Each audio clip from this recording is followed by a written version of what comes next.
O faroleiro não pode dormir. O faroleiro tem que estar acordado, ele tem que manter o farol aceso, né?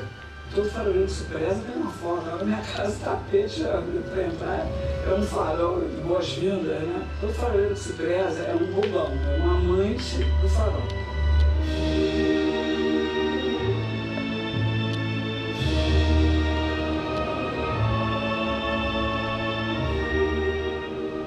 Embora pareça que o faroleiro é um romântico, na verdade eles não estão muito longe disso não, há um romantismo, né?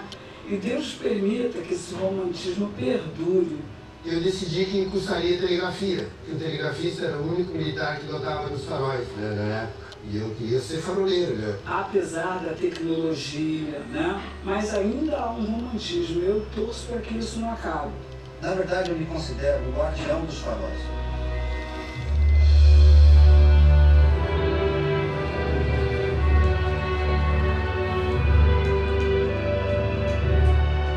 O faroleiro, ele já chega mais ou menos faroleiro na escola, porque ele quer muito fazer, cursar. Quando eu cursei, gostei muito. E falei assim, é isso aqui que eu quero seguir até o final da minha carreira. O nosso serviço, a sinalização náutica, não existe assim missão boa, não. A pessoa está porque gosta. Um dos mais imponentes faróis da Marinha é esse farol aqui. É um dos mais isolados, é o farol do Alvadão aqui. No meio do nada. No meio do nada e próximo de coisa nenhuma. Essa é a paixão, é gostar daquilo que faz e já ir preparado, né, para uma missão árdua, porque não é fácil. Pelo menos na nossa região aqui, é uma região muito inóspita, né? A gente sai com um tempo bom, de repente está ventando, a praia fica ruim, não dá para viajar. Muitas vezes a gente tem que jogar a viatura para cima de uma duna de areia lá e dormir lá a noite toda. Aí tem que esperar o tempo melhorar, a chuva passar, enfim. De 1909 em diante, nós tivemos aqui uma grande movimentação para construir não só o Sarita, mas outros faróis como o Verga, o Albardão e o próprio Chuí, para iluminar o então apagado litoral gaúcho de 220 quilômetros que estava às escuras. As embarcações não tinham como chegar ao seu destino. Para tanto que naquela época aqui era chamado de cemitério de navios. Meu avô era o primeiro faroleiro aqui desse farol e que meus tios estavam continuando sendo faroleiros. Então eu fui criando essa imaginação de faroleiro, sendo um dia querendo ser faroleiro também. Em 1909, quando se decidiram que iam ser construídos faróis aqui na beira da praia, uma autoridade disse a um dos comandantes da Marinha: vá ao Rio Grande do Sul, ao sul do Rio Grande do Sul, consiga terrenos para as construções. Esses oficiais saíram do Rio de Janeiro e vieram até aqui. Descobriram que quem poderia ceder esses terrenos seria o seu Joca Documento. O Joca Documento é meu bisavô, né? Nós estamos aqui em cima de um terreno que foi dele, né? Foi doado para a União aqui para a construção do primeiro farol, né? A história do Sanji é uma história que transcende, é uma história muito antiga mesmo, né? De uma família de faroleiros, ou seja, quem antecedeu o Sanji Nelson nessa trajetória era civil, era da época em que o farol era de pai para filho. Eu fui o último faroleiro civil que se aposentou, né? Já se for tudo militar. O faroleiro, ele virava faroleiro desde que nascia, né? Ele já vinha ali ajudando o pai e acabava entrando para a Marinha de uma forma ou de outra. O meu pai me contou o seguinte: tudo era feito de boca, né, com o Joca Documento. Por isso que o apelido dele era Joca Documento, que na época, na ausência de cartórios, então duas pessoas iam fechar um acordo, um negócio, então vamos lá na presença do Joca, que o Joca que vai avalizar, né? Então, não, pode fechar que eu sou testemunha aqui, né? Então...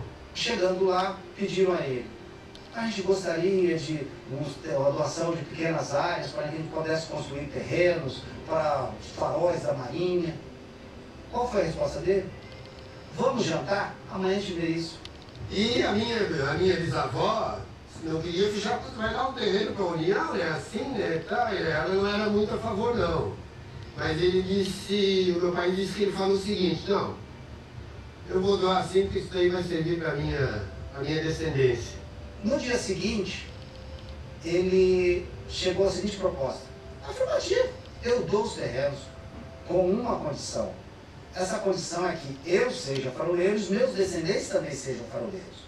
Em 1910 vieram fundar o farol.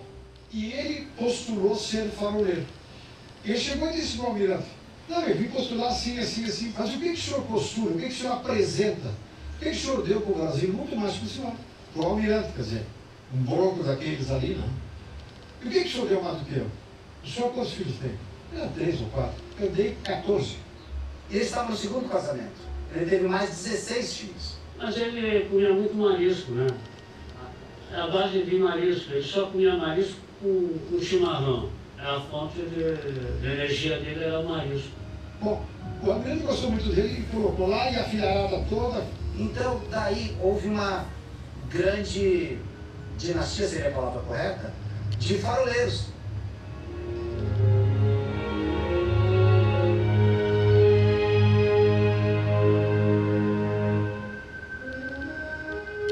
Entrei para a Marinha em 1980, com a finalidade, naquela época a profissão de faroleiro para militar não existia. Faroleiro mesmo, eles são faroleiros puros. O Sanger nasceu faroleiro. O pai dele nasceu faroleiro. Aí em 1985, quando faltavam 3 dias para mim me concentrar para o curso de eletricidade, a Marinha pediu marinheiros voluntários para a primeira turma de faroleiro militar, ou seja, estava sendo militarizada a profissão de faroleiro. Então ele foi o único que chegou e disse: eu quero ser faroleiro. E o detalhe dessa história é que quando colocaram ele para cursar, dar uma profissão para ele, não, você não vai ser faroleiro, você vai ser eletricista. E eu, faltavam 3 dias para mim me concentrar já para o curso de eletricidade. Aí ele: não, de jeito nenhum, eu quero falar com o senhor almirante. Aí fizemos um requerimento ao senhor diretor de pessoal militar da Marinha, né, solicitando o meu cancelamento do curso de eletricidade, a troca para o curso de faroleiro. Não deixaram ele falar com o almirante. Ele, por sua vez, ficou na frente da sala do almirante um dia inteiro, esperando. Até no dia que eu fui lá levar o meu requerimento pessoal, né, lá pro senhor almirante, o diretor da DP, o tenente que me recebeu lá, né, aí ele: ó, pois é, tenente, eu sou tão familiarizado, né, com o farol, que a minha mãe me levava no balaiozinho, colocava lá no aparelho lenticular, né, para mim ficar girando junto com a lente lá, né, para mim dormir, né, e tal.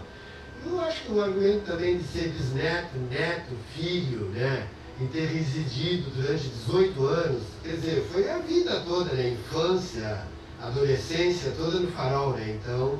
E nós, hoje, agradecemos a esse almirante, porque é um dos melhores faroleiros que nós temos. Por quê?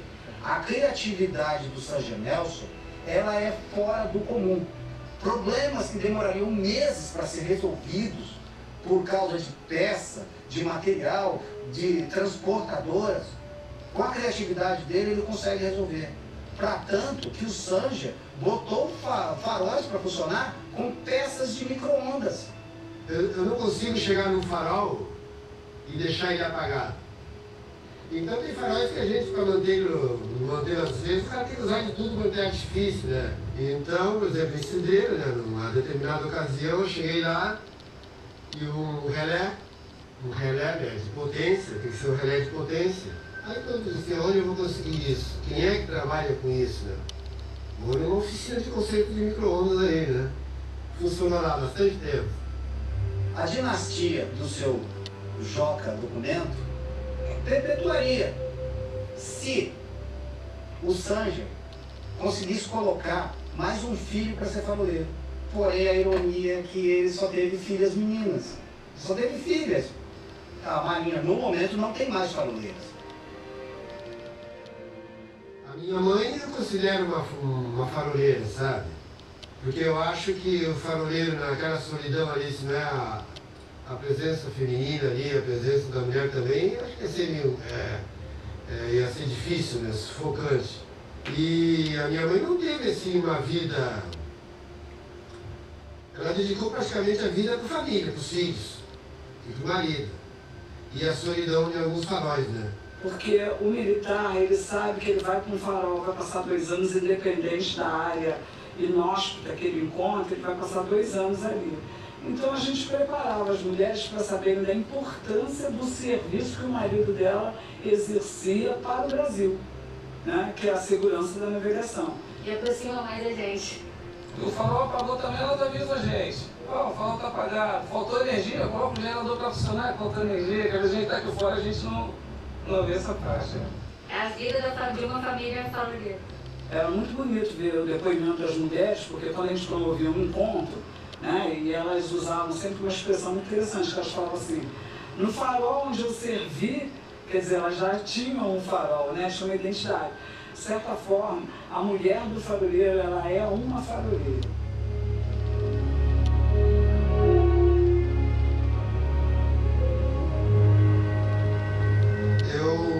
Após o término do curso de farol, né, o primeiro farol que eu fui servir foi o farol da Ilha da Paz, lá em Santa Catarina, né.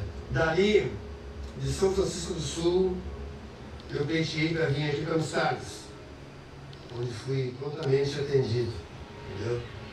Aí vim servir, os melhores 4 anos da minha vida foi esse prêmio que a Marinha me deu, que foi servir junto com meu pai no farol de Mostardas, né. Inclusive, quando ele faleceu, eu estava lá, servia junto com ele, né? E ele, farol para ele era a vida, né?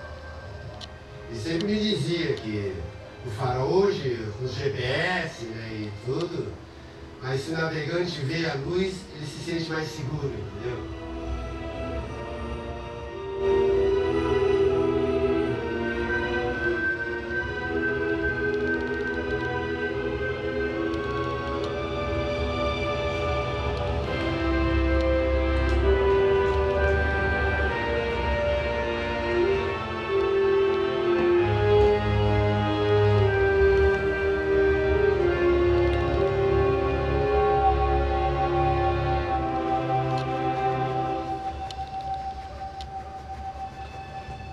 Mas o Rivaldo diz que nesse farol aí mora um fantasma, e à noite esse fantasma sai aí fica subindo e descendo as escadas aí para assombrar as criancinhas. Na verdade foi uma brincadeira que eu fiz aí, principalmente com minhas crianças, que queriam subir no farol de noite. Eu digo, olha, você não vai subir no farol de noite, tem um fantasma lá em cima.